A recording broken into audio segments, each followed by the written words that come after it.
మెదక్ జిల్లా కొల్చారంలో ప్రభుత్వ ఆదేశాల మేరకు నిర్వహించిన ప్రజాపాలన ప్రగతి ప్రణాళిక వైద్య శిబిరానికి అనూహ్య స్పందన లభించింది.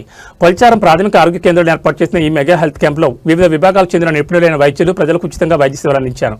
ఈ వైద్య శిబిరంలో గైనకాలజిస్ట్ డాక్టర్ శ్రేయ, శిశు వైద్య నిపుణులు డాక్టర్ వైష్ణవి, కంటి నిపుణులు డాక్టర్ రవళి, ఆర్థోపెడిక్ డాక్టర్ వర్షతో పాటు జనరల్ ఫిజిషియన్ మరియు డెంటల్ వైద్యులు పాల్గొన్నారు. మొత్తం 215 మంది రోగులకు వైద్య పరీక్షలు నిర్వహించి ఉచితంగా మందులు పంపిణీ చేశారు. అవసరమైన వారికి ల్యాబ్ పరీక్షలు నిర్వహించి తీవ్రమైన సమస్యలు ఉన్నవారిని మెదక్ ప్రభుత్వ ఆసుపత్రికి రిఫర్ చేశారు. జిల్లా వైద్య ఆరోగ్య శాఖ అధికారి డాక్టర్ శ్రీరామ్ ఈ శిబిరాన్ని ఆకస్మికంగా తనిఖీ చేసి రోగులకు అందుతున్న సేవలపై సంతృప్తిని వ్యక్తం చేశారు. కొల్చారం పరిధిలోని వివిధ గ్రామాల నుంచి ప్రజలు పెద్ద ఎత్తున తరలివచ్చి వైద్య సేవలను వినియోగించుకున్నారు.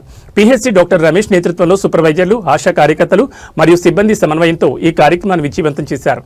గ్రామీణ ప్రాంత ప్రజలకు ఇంటి ముంగడకే స్పెషలిస్ట్ వైద్య సేవలను అందించడమే ఈ ప్రగతి ప్రణాళిక లక్ష్యమని అధికారులు వెల్లడించారు.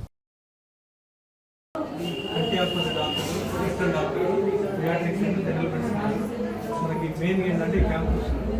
సో ఇక్కడ వీళ్ళు స్క్రీన్ చేసిన తర్వాత ఐఆర్ సెంటర్ రిఫర్ చేసే కేసుని కూడా మనము తర్వాత కేసులో ఐఆర్ సెంటర్ రిఫర్ చేస్తాం. ఆర్థోపెడిక్స్ కానీ అదేవిధంగా గైనక్ కేసులు కానీ కేసెస్ ఉంటే వాళ్ళని ముందుగా మనము ఐడెంటిఫై చేసుకొని పంపడం జరుగుతుంది. ఒకవేళ ఫిమేల్స్కి సర్వైకల్ క్యాన్సర్ యొక్క సస్పెక్టెడ్ ఉంటే ఎంఎన్జే హాస్పిటల్లో ప్రీ ట్రీట్మెంట్కి మనం ప్లాన్ చేస్తాము. అదేవిధంగా నెంబర్ ఆఫ్ శాంపుల్స్ టెస్ట్ కూడా ఇక్కడ కలెక్ట్ చేసి శాంపుల్స్ని కేవలం పెడతాం. సో ఈ మంచి అవకాశం ఇది. కాబట్టి మన ఈ పిఎస్సి పరిధిలో ఉన్న అన్ని గ్రామాలు కూడా ఈరోజు వచ్చి క్యాంప్లో పాల్గొంటున్నారు. నెక్స్ట్ మంత్లో కూడా మళ్ళీ స్పెషలిస్ట్ క్యాంప్స్ ఇక్కడ పెడతాం, డేట్ అనౌన్స్ చేస్తాము.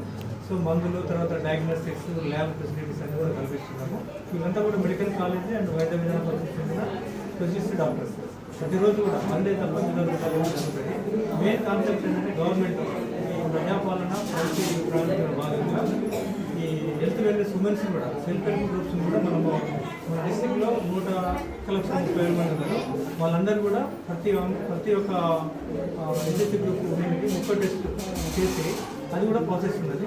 దాంతో పాటుగా మెటర్నల్ హెల్త్, చైల్డ్ హెల్త్, తర్వాత NCD hyper tension, diabetic patient, cancer patient కూడా మనం రిపోర్ట్ చేస్తానికి అవకాశం ఉంది.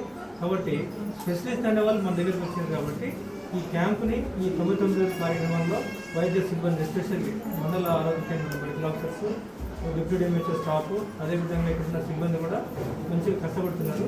సో అవేర్నెస్ అనేది పబ్లిక్లో రావాలి. సో అవేర్నెస్లో ఇప్పుడు 200 మంది అనుకుంటున్నాము.